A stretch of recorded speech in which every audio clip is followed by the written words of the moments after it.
Hello, ladies. Hello, everyone. Welcome to Homemaking Radio. I do hope that it is beneficial to you and that you can get a lot done while you listen today. I will be reading to you, and I will be just talking about the normal things. I've got 3 places that I usually go to, and if you would please click the link in the description below the video and go to the page on which I have posted this so you can see the other things that I include. And last time I spoke to you, I promised a few lists of things and a quotation of a poem. I'm not good about getting back to doing that. I don't edit because of the enormous amount of time it takes, and I've just got time to push out a video and talk and then get off and go get busy. So you will just have to acknowledge this as a normal conversation between us where you can filter out my mistakes mentally as you would across the tea table.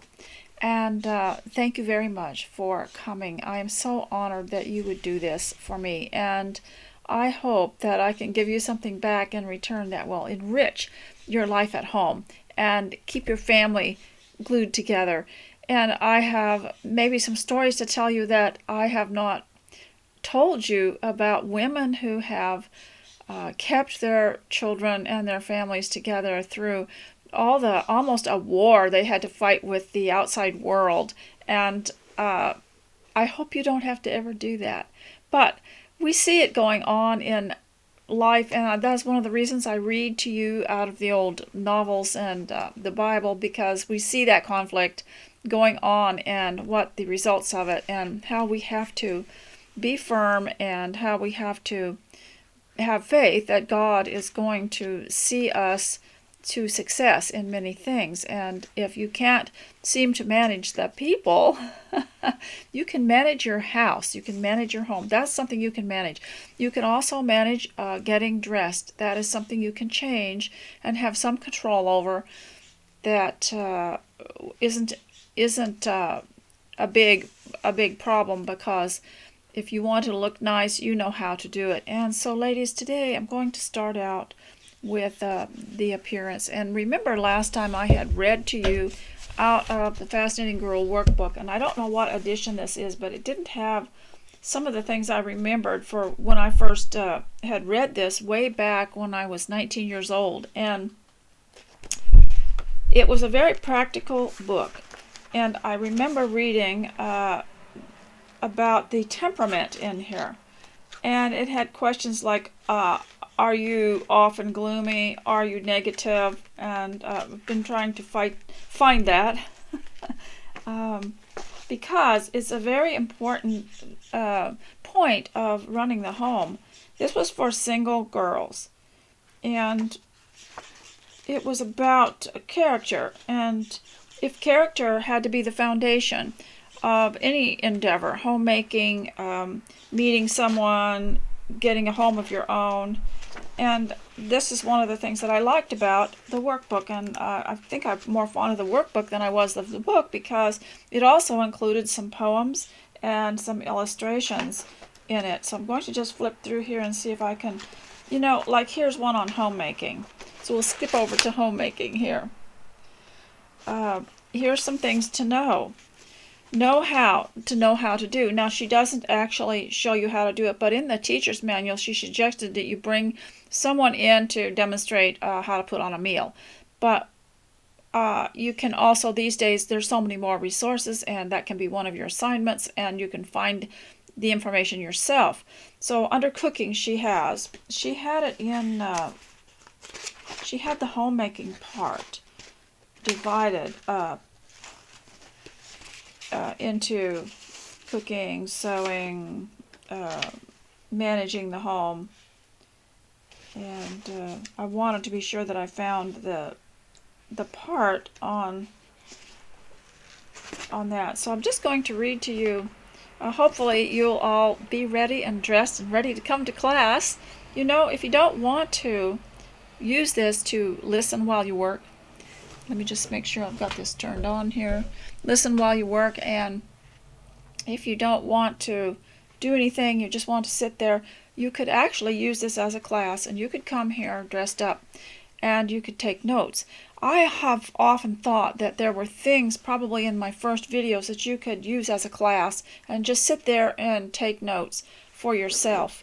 If you are alone and you find that you are needing motivation, I think one of the best things to do is to take someone's video or teaching and make it into a class for yourself. And all you would need is a little notebook, take notes. And here's something I learned a long time ago, when you write something down, it gels better in your mind. You remember it better. And so that was one reason people were encouraged to take notes. Unfortunately, the system of taking notes was just so wild and fast that you couldn't read your writing afterwards. So you can pause and take a note.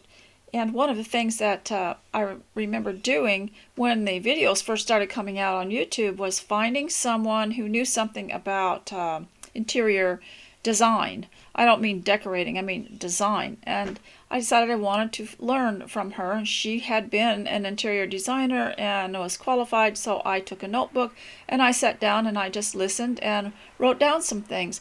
And it makes you feel good. It's like Mrs. Lady Cumnor, she said in Wives and Daughters, when the doctor told her what to eat and how to go for a walk and everything, she said, it's so nice to be told what one must do for a change. So you sit down and listen to somebody. It's nice to be told what to do. Now, in my case, please remember, this is just for your amusement and your information, and it's just my opinion, and you're not going to agree with all of it. And even if I were to go back and listen, which I don't, probably wouldn't agree with some. Every now and then I'll find a detail thinking, I'm not sure I still believe that way about, how to arrange the sink or something. But I'm going to read to you out of The Fascinating Girl by Helen Andelin, the workbook. I don't actually have the book here, but I have found the workbook. And I found her workbook probably at the time, one of the most wonderful things I had ever seen, because it was beautiful and it had this nice parchment paper, and her illustrations were very good taste, classy, good drawings, and it was always self-examination to the young girl. Now, this is for girls who are looking to get married and marriageable age, but you could use it, some of these other practical things, and create your own list for your girl at home. And so cooking, meals nutritious and well balanced, taste good, don't depend on cold cuts and prepared foods, prepare a variety of vegetables that taste good, prepare crisp green salads and tasty dressings, cook cereals such as oats and cracked wheat. One of the worst breakfasts that anyone ever came up was the cold cereal. And if you ever looked up the history of it, you don't want it anymore. And Barbara Cartland, the novelist, who is also some kind of royalty or something in England, and she said in a health book that she wrote that the worst breakfast the English had perpetrated on them was the cereal and toast, because cereal and toast and juice is just high carb, and the men would go to work digging ditches and building, and they would just get jittery after a while. And she said they need to go back to the old-fashioned English breakfast with potatoes and meat and other things that would stick with you, and also not have so much sugar and starch in them. And so I abandoned cereal in my house probably 50 years ago, and we'll make scones once in a while with butter and cream and jam on them, but it's still different than your commercial bread making toast, which is deficient in nutrition and has a lot of additives in it that aren't good for you and don't make you feel good. So and here's something I want to say about you who want to be careful not to eat too many sweets.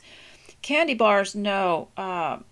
Commercial breads and cakes, no. But if you have a craving and you want a cake, let's just say you want an old-fashioned cake, just make it yourself with the ingredients, the flour, the leavener, and I don't buy self-rising flour. I don't know what's in it, and I don't like how it's distributed, and I don't think it might have aluminum in it. I don't know, but I buy ordinary flour that's not bleached, not bromated, usually King Arthur. You make your own stuff with your eggs and vanilla, real vanilla, and your butter, and make your own cake. So if you desire a cookie, you can learn to make one cookie, but you can make it in your toaster oven, and because it has a bake setting. But if you're going to have a sweet, make it yourself. Don't eat a candy bar. Those things are just loaded with sodium and all kinds of things. It won't make you feel good. You can still have the things you want, but if you make them yourself, they're a little less potent and probably more nutritionally satisfying too. So that's what I'm saying. If you're having this, my granddaughter made me ice cream last time she was here, and it was quite good. And I still have some in the freezer. Because it is so full of nutrients, you don't need more than a couple tablespoons full, and then you're satisfied. It doesn't have a lot of filler in it like commercial ice creams. So here, let's talk about cooking. What she says that a girl should learn to do: make wholesome homemade breads, learn how to plan nourishing meals, learn how to set a table attractive and homey, and have meals on time. Have you ever been to someone's house who invited you at 5 o'clock for dinner, and you got there and they had activities and things, and they didn't eat till 8 or 9, and they were just, not that they had planned it that way, but it happened that way. Or even at home, we learn really fast when we're raising children how to put something together quite quickly, because children can get quite hungry, and also it will make them irritable. So learn about that, how important it is to have a meal on time. Now she goes into sewing here. Learn to sew with some skill. Have a good knowledge of fabrics. I've often warned you about the synthetic fabrics. They are no good. They may say non-flammable on them, when you're trying to make something for children, but all that means is they don't burst into flame. It doesn't mean they won't melt. And some of these synthetics that are made of petroleum products and nylon and acrylic, they will melt, and they can melt right on the skin and leave a pattern on the skin.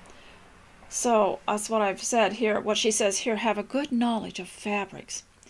Be able to repair, mend, patch, and remodel clothes. Well, that's quite an interesting adventure. Create clothes from a picture without a pattern. Okay, then she goes into cleaning here. This is in the workbook. When I clean, I concentrate on what I'm doing. I aim for a job well done, not just enough to get by. And we're always happier. Sometimes we have to have the stress cleaning and hurry up, and we don't have time to really think about it. And you don't enjoy it as much. The satisfaction is not as much. But sometimes it's important just to get it done and get it out of the way, even if it's not the way you want it done because of something that has come up. But for the most part, I like this idea. Aiming for a job well done, not just enough to get by. My closets, drawers, and cupboards are cleaned and well organized. I know how to clean windows, walls, carpets, floors, furniture, kitchen equipment, bathrooms, toilets, pots, pans, and laundry. And sometimes you do have to show them how to do it. And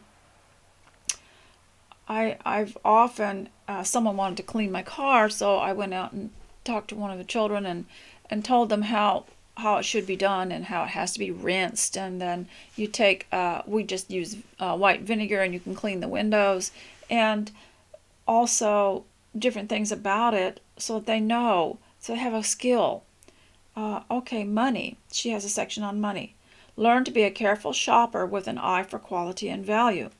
And of course, most of us who are vital, we talk ourselves out of everything, don't we? We go to the store and we say, rather than parting with so much money, is there some way I could make do with something I already have, alter something I have at home, or make it myself from things that I have around the house already? I have had my eye on several things at Hobby Lobby, and I just walk away without them because I'm thinking there's probably a better way to do it. And so, but she says here under money, being a careful shopper with an eye for quality and value. Avoid household waste of food, fuel, lights, and clothing. Now, this is something that I noticed that came up in the early 2000s, that it was just bred into us from birth. You turn off lights because, of course, your meter is just going to keep going. And we were turning off lights around our house in rooms we weren't in, and someone was visiting, and we went behind this person and started shutting off lights because he was in, walking around or in the bathroom, and we shut off these lights. And he said, "Are you people hard up?" No, I said, we're not hard up. This is a good frugal habit, and you will learn to do this later on in life, because as they say, a penny saved is a penny earned. That's a piece. I've never understood that, but a penny not spent is a penny in your hand, you see. And so you want to have less going out than coming in. And they could not understand why we were doing things like turning down the heat in places we didn't need it, or turning off the lights. It was just bred into us. I don't know, if this current generation cares about that. Of course, a lot of them aren't using electric lights, but even then, it's probably better not to use so many artificial things. And so she goes on to say here, under money, taking good care of the things you buy so that they will last. Well, now that's interesting, because sometimes we think, well, material things aren't very important. There's no use saying anything about, picking that thing up off the floor and not walking on it, because actually the person is more important than the thing. But God wants us, I'm convinced, from the Bible that I read, to be good stewards of His gifts to us, and not to trample on everything. And the Bible talks about this illustration. I'm sure it doesn't apply to this, not casting your pearls before swine, because they will trample on them and tear them apart, rend them apart. It shows, the folly of wasting your time on someone who is just going to mock you or something like that. But also, when you think of the illustration, how the people that would have heard that would be shocked at pearls being walked on, because they were valuable things. And so you look at that and you say, okay, so how do we allow people to walk on things, or mess up things, or break things, and just say, oh, well, it's just a thing, if they're being careless? And that's why we teach them to take care of the things we have. Then we won't have to go out and replace them with something new, and it depletes our money supply. And this is hard to explain to the current generation. So if you have your children at home and you're able to teach them this, you need to teach them to be careful with what you have. And I like what she said under cleaning. She said, my closets, drawers, and cupboards are clean and organized. Well, that also prevents waste. You can see everything you had.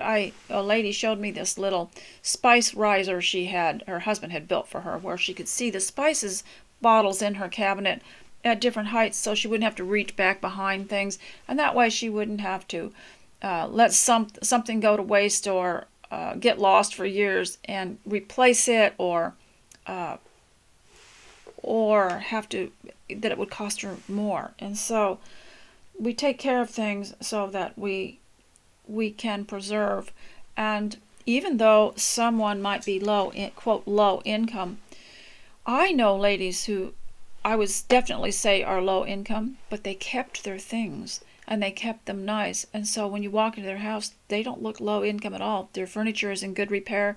Their house, their bedding might be a bit threadbare, but they've made it beautiful. They know how to sew, and they keep things in good repair. And you don't think of them as, quote, low income because they have this dignity. They don't want to look low income. They want to look like they were sensible and like they've got some intelligence about taking care of things and living. And so let's go on to I managed to save some money each month. That is difficult for a lot of people, but even if you just saved a tiny bit, it would help. Now, so let's look at home arrangement. Know how to make a house look artistic and homey. And in this book, and said, make an interior look good with little money. And in the main book, she talked about, of course, she was from a different era, this author, and she talked about these plate hangers where you'd hang a dish that was hand painted just for decor back in the day before home interiors, and the things that they would have around the place that were decorative and interesting and precious to the family. So this is not a filled-in workbook, so I don't know what some of the answers were. And I did want to find something here about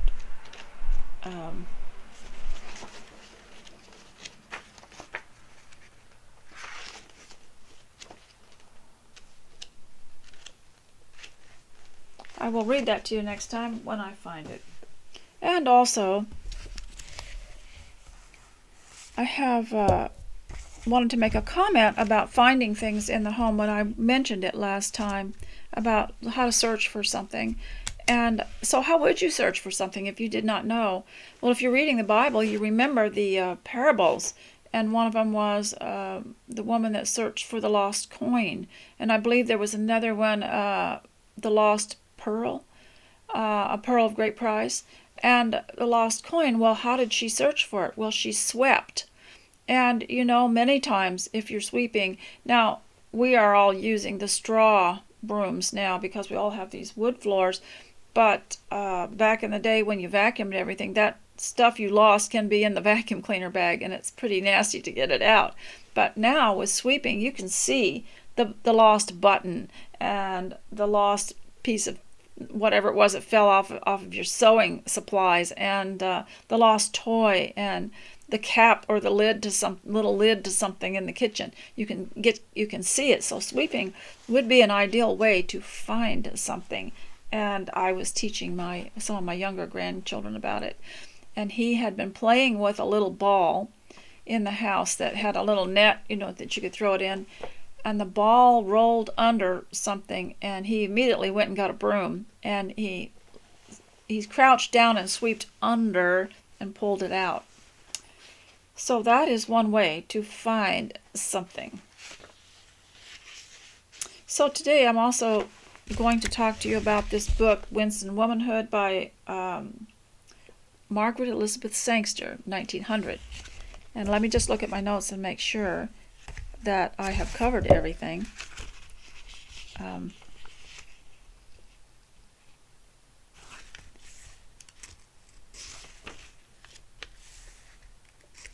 I did mention last time about children, because I was reading about the 15-year-old girl, children going outside of the home for different activities and everyone's separated. But there comes a time, too, when they're mature enough that they can be helpers. And I know one family that has more than 2 children, and so when the son and the daughter got old enough, they were able to go to their grandparents and help them a little bit, help them fix things, help them maintain the property, maybe help the grandmother when she wasn't feeling well, and so the daughter got to stay for a while there. And also I've seen this done in small churches too, when you don't have a big church system organization where people are taken care of, that sometimes, especially the homeschool families, because they're available and they have time, the sons and daughters do go out and help people. And so this just depends on what their maturity is and what you discern is necessary for your family and for theirs. So So yes, it's okay to be out as family members when it's appropriate. I even remember my mother leaving us all one day because she had to go help someone. But that was only when absolutely necessary. So there are exceptions. Now, one of the things that we did in homeschool that I'd like maybe you to think about doing is writing about. I was reading from this book and noticed descriptions of the family at home, and we had read a story in one of the readers in homeschool about a boy writing a composition, and he wrote about what was going on in the living room in the house. He said, "Father is sitting by the fire reading a book. Mother is," and he described everything everyone was doing, and my brother and sister are playing on the floor with little toys. And so think about using this as a scene that your daughter writes about. What is everyone doing? And my granddaughter will write to me, and she doesn't have anything to write about. She'll just say, "Well, at present, Daddy is doing this, and so-and-so is doing this and doing this." Well, I get to have the news, and even if it's just that one of them's reading a book, that's fine with me. If she'll include the name of the book, that would be helpful. But try and include that as part of the writing assignment for your children and as composition, because there you have material right there, what everyone is doing. Now I'm going to read the chapter 4 by Margaret Elizabeth Sangster, 1900, called Innocent Pastimes. So I don't know where she got this quote, but she had a quote in here, and it's in quotes. "Life holdeth much happiness. A day is like a golden cup, which God himself stooped down to bless before he filled it up." A little poem. Maybe I could include that in the post that I'm going to embed this video on. So now she publishes this in 1900. She probably wrote it sometime before that in the 1800s, and yet she talks about their past. And it's always interesting to me that these people that we read their books and they say back in the old days, and the old days was the 1800s to them. So here she starts it out. 100 years ago, that would have been 1800, and she published this in 1900. 100 years ago, the young girl found waiting for her a great variety of household tasks that we are free from today. Modern convenience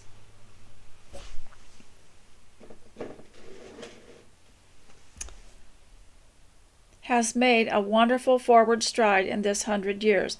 Our houses and their heating and lighting, from furnace to air conditioners, have freed us from immense amount of hard work.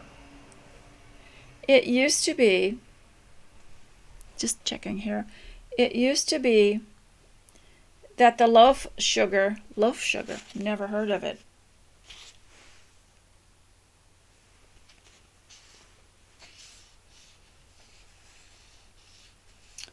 And rock salt were pulverized by hand for household use, while the flax of the fields and the wool of the flocks were spun and woven by women of their family on domestic looms. I still think everyone ought to try churning butter. Just get a little butter churner. Sometimes you can get them modern butter churners made of glass jars that you can see through, that just sit on the tabletop.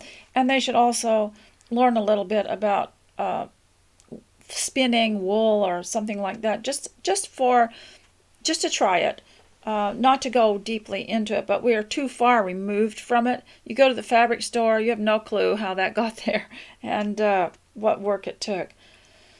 And flax, I had some birdseed and there was some flax included in it, and it got in the garden and grew, so I got to see what flax was like. Every culinary process involved threefold the time and care and the task as present demands. Journeys were by stagecoach or sloop instead of car, train, and bus. All the nice things like jellies, jams, and preserves were prepared in the home kitchen by the mother and her daughters and maids. Young women had more to do with housework than they can possibly have now. However, it would be an error to believe that the household work and management does not require some time, thought, and effort to be invested by the household executives of today. See, you're the executive.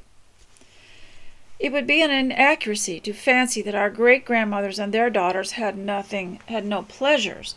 They were social, and they had brilliant parties, and the gentlemen were devoted, and the ladies were gracious.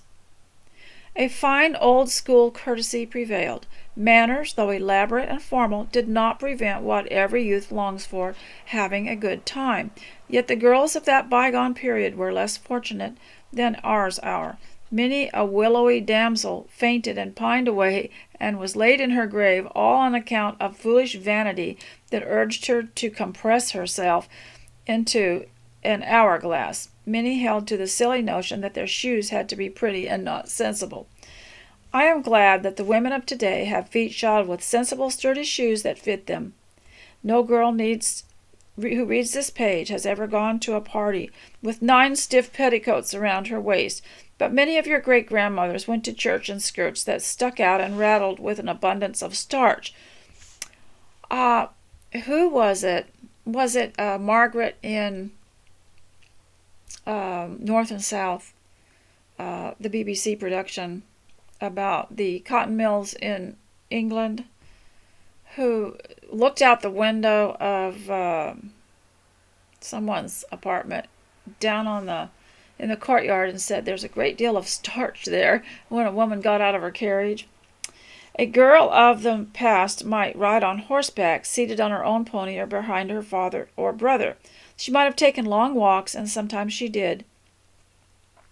And she could drive, row a boat, and work in her garden. I guess you could still do that. Every girl should, so far as she can, secure and set apart a part of each day for the development of her health. Perfect health is within reach of most of us, if we but strive for it.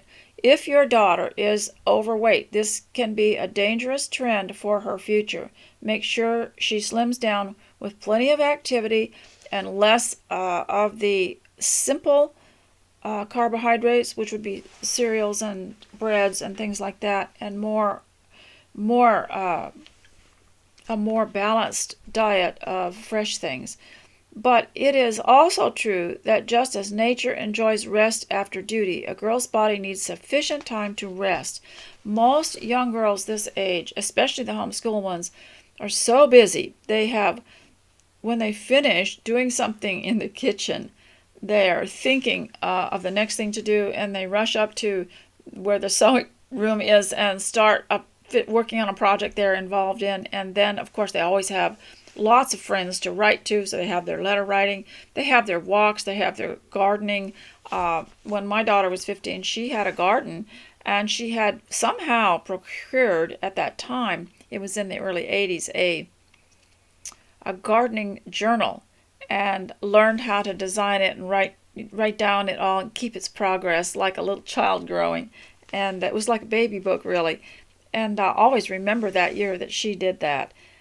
And it says here, among your innocent pleasures, are you willing to include that lost art of sewing?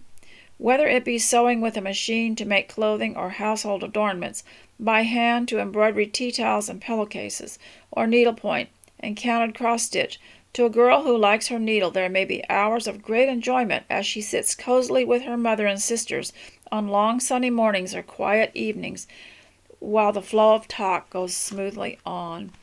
And those of you who want to sew and don't know how to sew, I don't know how my granddaughter did it, but she never got dependent on patterns like I was. It takes me 10 times as long to make something while I put the pattern down, and she uses whole cloth so that there's not a lot of leftover things.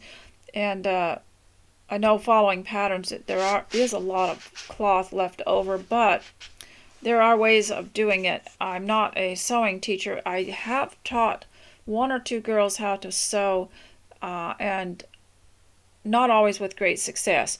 So I'm not sure that I'm all that effective. Now, when I was growing up, we had sewing in school, and not all the girls were interested or ended up knowing how to sew, but I was desperate. And I knew that I could have something, that I could have some clothing if I figured out how to sew it.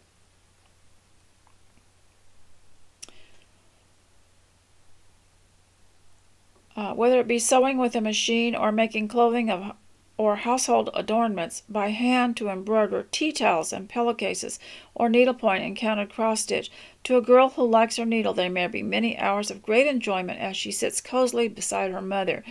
A knack with pencil and brush and skill with the camera are among the pleasures worth cultivation. A visit, a jaunt, a trip, an excursion at home will be made doubly interesting and attractive if souvenirs of its particular features are brought back in the artist's portfolio. That's what people are doing now, is they're making these mini art journals so that they can record and paint things that they are doing. One needn't aim at effects which only the accomplished artist can attain. When one sketches from memory, from personal satisfaction, the scenes and situations are put down on paper to make the journey memorable.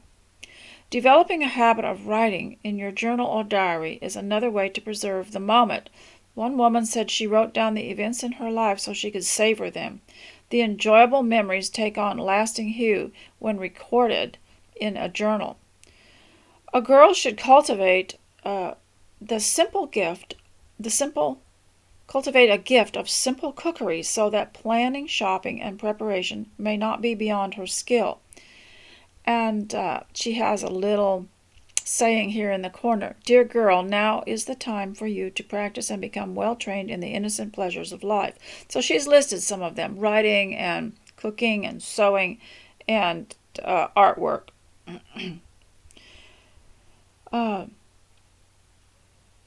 A girl should cultivate the gift of simple cookery so that planning, shopping, and preparation may not be beyond her skill. Many a young wife received a shock when she was expected to shop economically and prepare tasty meals for the first time in her life for her new husband. Dear girl, now is the time for you to practice and become well trained in menu planning and cooking for a variety of different dishes. I have seen this in the fathers of granddaughters who show such an interest in cooking that the father will go to any expense to make sure they get all the ingredients they want, because he knows he's going to have some interesting things to eat. Food is for the nourishment of our body, but it can also be a time where the family can bond by engaging in an enjoyable experience together. For example, every girl must know how to make a cup of tea. There is no mystery in this, since the scalding of the pot, the fresh boiling of the water, and the infusion of the tea for 2 minutes, and no more, are all simple and easy to be remembered. On their observance, success depends. Food preparation and hospitality go glove in glove. In the 1830s, it was customary for a young woman to receive her friends in her mother's parlor for the evening, while her mother did the mending in the dining room. Today, the family stays together when a caller happens by. The presence of the parents doesn't seem to act as a handicap to the spirits of the young people. And that is the way it is. We, in a sense, we grew up with the young people, so when they come to visit our children, we're just one of them. We're just all included. The presence of the parents doesn't seem to act as a handicap on the spirits of the young people, and their friends are open to having an enjoyable evening. And, of course, I've always said we need the stimulation and ideas of the youth to keep us alive, energetic, and happy, and they need our input and our experience and wisdom. I never felt I had any, though. God means us to be happy. If remember in the book Pollyanna, she said, let's just look at how many happy texts there are in the Bible. And one of the happy texts that was included in The Fascinating Girl was, "Happy is the man that getteth wisdom and understanding." And it is true. Our happiness does increase when we learn.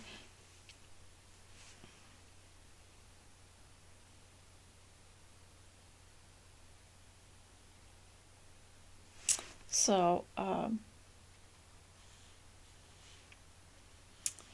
He has spread his beauty over the earth, and has made this a lovely world, sweet with music and radiant with stars by night and sunshine by day. And one homeschool assignment I'd like to give for you is to go outside and listen and see what kind of things that you can hear, that you can put together, that you can hear. We have at this season an insect that makes a sound similar to a cricket, but it isn't a cricket. And that's very interesting at night. Some people have to listen to those sounds on a little sound machine at night to get to sleep. We can just open the window. So you can just go out and listen and see what there is out there.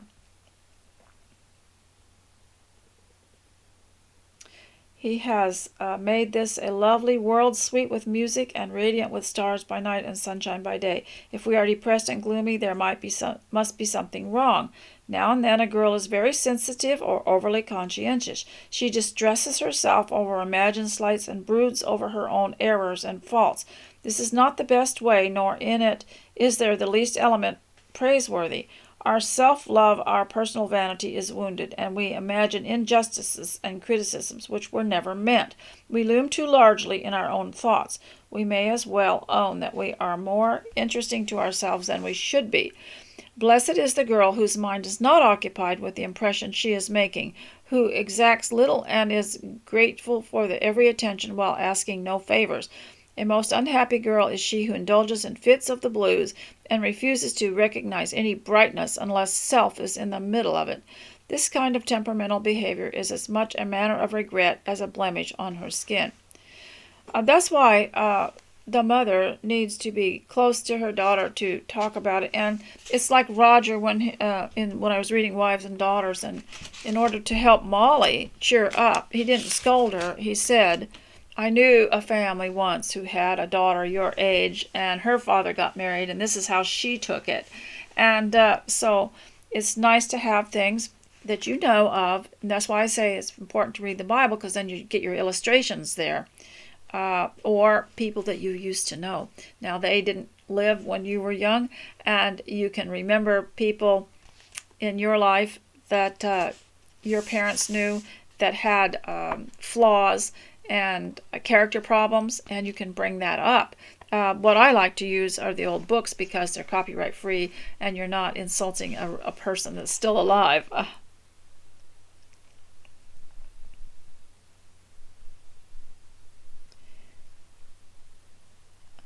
This kind of temperamental behavior is as much a matter of regret as a blemish on her skin.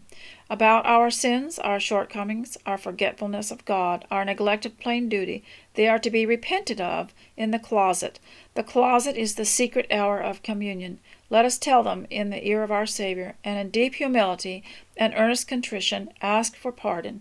The merciful Savior never denies us forgiveness, nor does he wish us to go on mourning and beating ourselves over sin forgiven. We must learn to carry our burdens to the cross, but it is our privilege to bear a song away.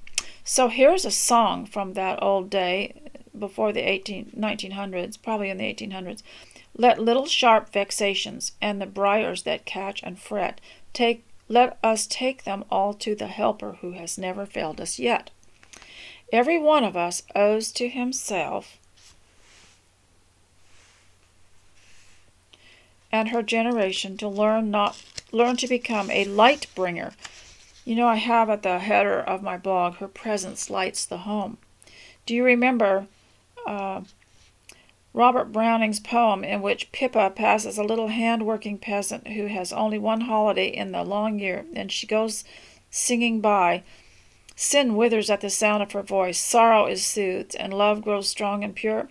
Pippa passes, a little thankful maiden, the life is richer because the maid's unconscious benediction. Ah, dear girls, be happy, be sweet, be good. God's in his heaven, all's right with the world. So that was chapter 4 of Winsome Womanhood. Now, I have the edition by Shelley Noonan, who has included a little workbook section for the mother and a little workbook section for the daughter. I would have preferred to have had just the whole book by Margaret Elizabeth Sangster, but every time I ordered it was off print. The print was off here, or faded or something like that. So I decided to go with someone who had actually published it, because you're going to get a good sound copy, and it was more expensive. Now, before I go, ladies, I'm going to read something that I told you I was about last time, that a lady in the Bible class we were reading, and why do you, as ladies at home, need any of the other scriptures besides Titus 2? Because they help you to guard and guide that home, and they help you to be keepers at home, because all these situations will come up where you will need to have a good temperament, where you will need to have good thoughts, where you will need to help shape the others, and you'll be raising sons too, so you will need to know the scriptures. They will have to know the doctrines, and they will have to know the character. So I listed a bunch of lists, like there were about 4 lists in the New Testament of character qualities, and this is the one I have been dwelling on for so long and talking to you about, and I wanted to tell you what someone said about it. And remember, it was this one. Besides all this, add to your faith. It was an adding problem. It was an equation, and you had to add it in the order in which it was written. You couldn't just say, oh, I like knowledge, I'm going to build up my knowledge. You first have to have faith, which is belief, and that's your foundation. So add to your faith virtue, which is the practice of goodness, and to your virtue with knowledge, and add to knowledge self-control, and add to self-control steadfastness, and add to steadfastness godliness, and add to godliness brotherly affection. And this is great for a family. And add to brotherly affection love. For if these qualities are yours and are increasing, they keep you from being ineffective and unfruitful. So good. And so we were reading this, and I asked, did anyone have any observation about this that they could share? And this one lady said something that was pretty profound, and she said she had looked up the timeline, the date which this was written, and also who Peter was talking to when he wrote this book of 2 Peter, and at what the approximate time era it would have been. And she said they were under persecution. Now that's interesting, because when we are under duress, or feel we're under persecution, or our freedom is being limited, we think about that, don't we? Focus on that. But she said it's interesting that they were told, as Christians in the Lord's church, that they still had to focus on these qualities.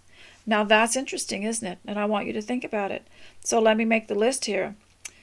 Belief, virtue, knowledge, self-control, steadfastness, godliness, brotherly love, and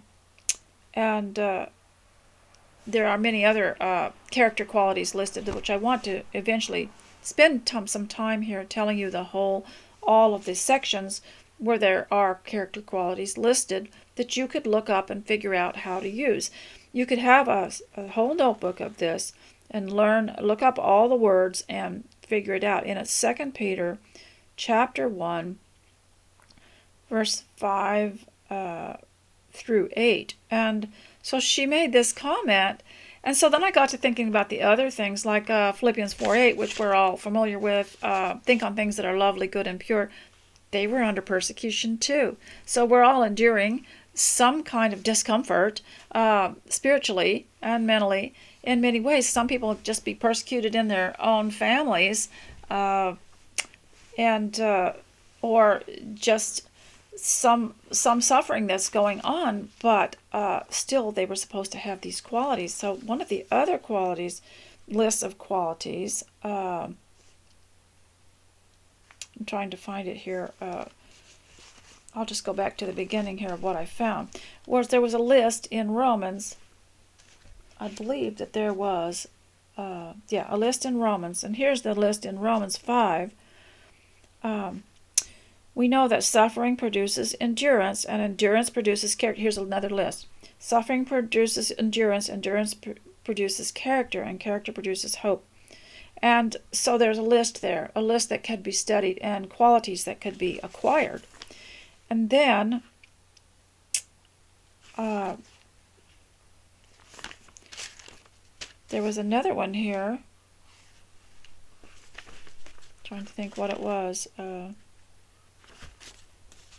I believe it was in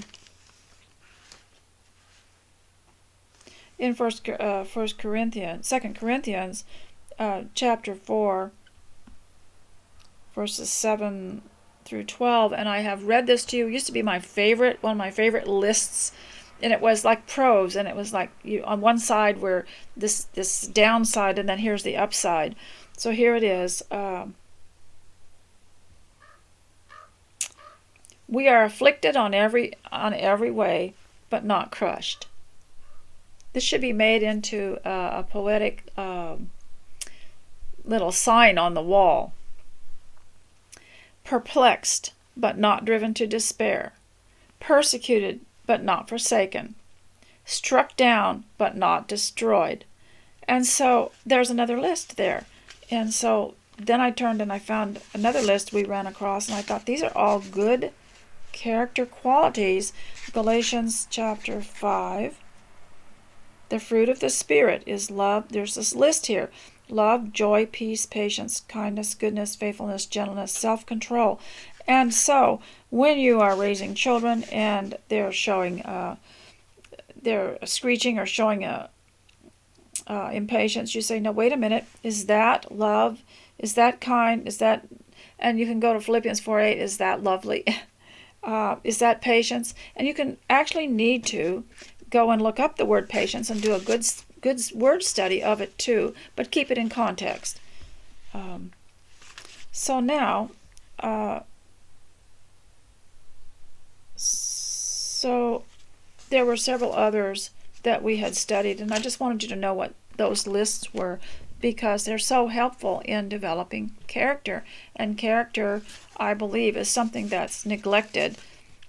And so now I'm going to read to you a little bit more of Wives and Daughters, because we just left Roger and his mother talking to Molly, who has decided to take her mood and her grief and put her face aright again. And how little we are taught to do that, even as vital people, and how much we need to learn that. Because even when I was growing up in the 50s, there was this new philosophy coming along that was saying, you don't need to bottle up everything. It's bad to bottle up everything. But the Bible says we should take captive everything and don't let it all out. Keep it quiet. It causes more trouble sometimes when you let things out. And there was that old Greek mythology illustration that was used when we were growing up so much about Pandora's box. If you opened it up, all these awful thoughts would come out and you couldn't get them back in. And we were taught, like in Christian circles, that in the day when we had feather pillows. Do you remember that? We had feather pillows. I remember making them too with my mother. And you had the goose feathers and feather pillows. But if you said something because you wanted to just get it off your chest, you couldn't get it back, and then it would take that person years to get over their hurt feelings, and it just created hardship and tension. More tension, better just keep quiet about it. And they would use these pillows as an illustration. If I dump, and sometimes the feathers would get out, just as you were trying to pile them in, and they'd get out, and you'd say, this is what it's like when you let all these words out, is you can't get them all back in. And if you shook out a feather pillow, all those feathers would just fly away and you couldn't get them back in. And we understood that. So Roger has done his best to counsel Molly to make the best of things and to think the best of people. And so Mrs. Kirkpatrick asks her who the woman is that her father is planning on marrying.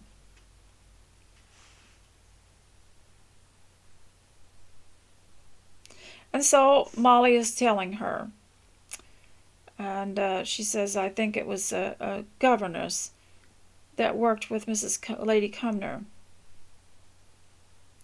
So as soon as Roger left the room, Molly lifted up her poor swelled eyes, and I'm reading from Wives and Daughters by Elizabeth Gaskell, and looked at Mrs. Hamley and said, "He was so good to me. I mean to try and remember all that he said.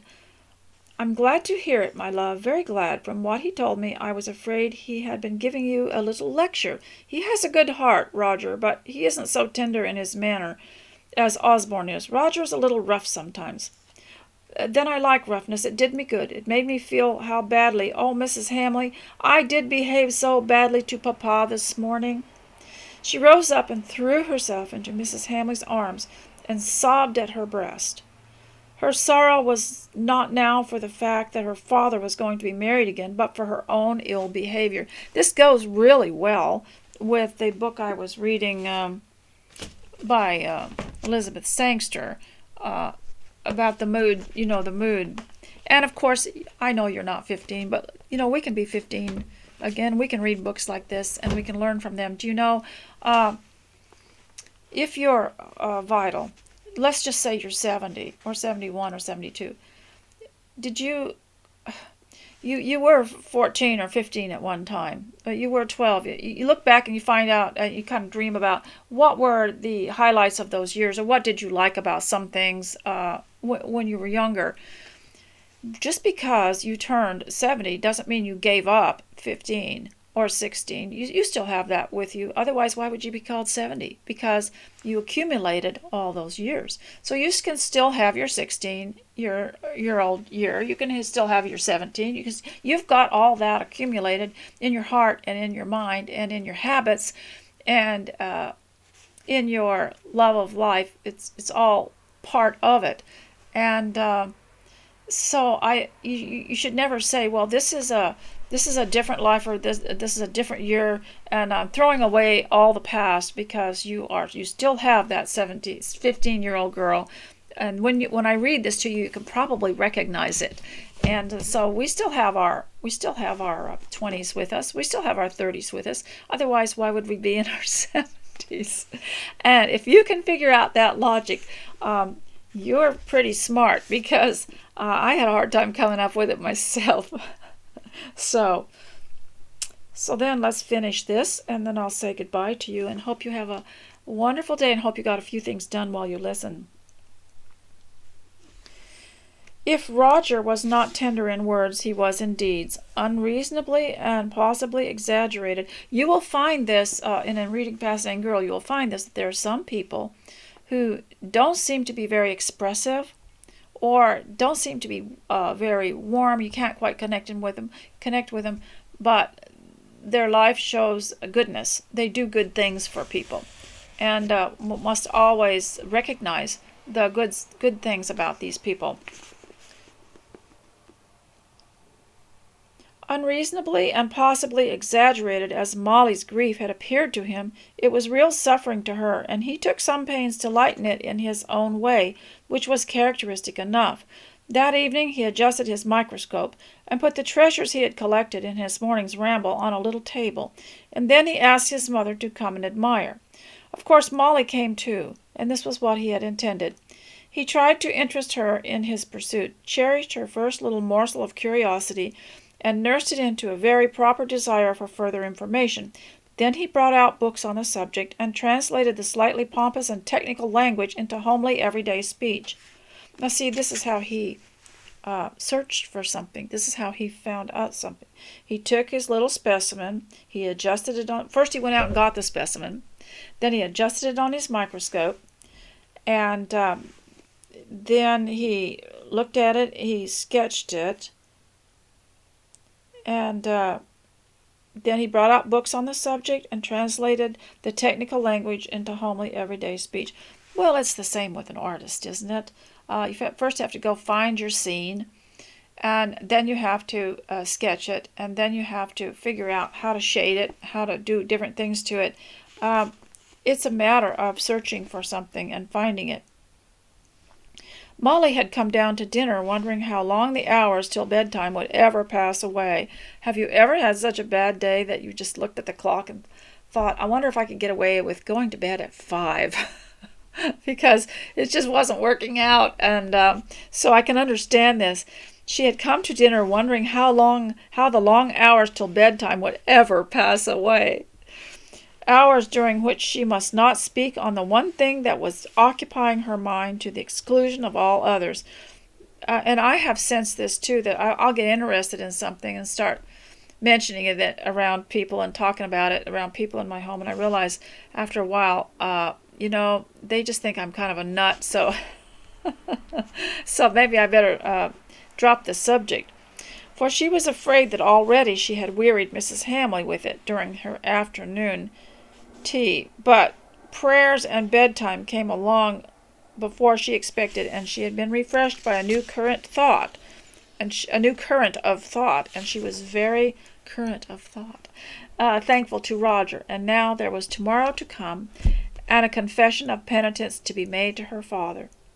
But Mr. Gibson did not want speech or words. He was not fond of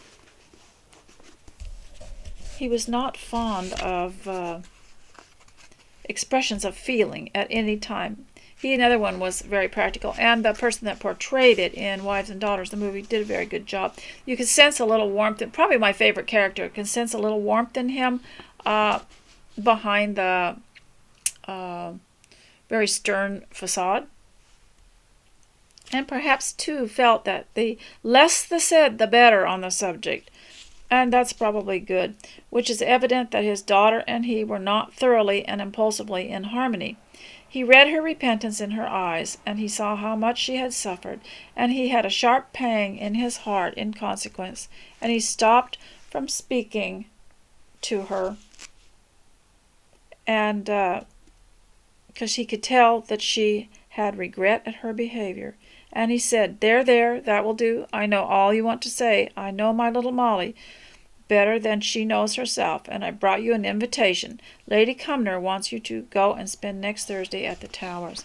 And I will stop reading that so we can bring up the people part, which is probably what all this is anyway.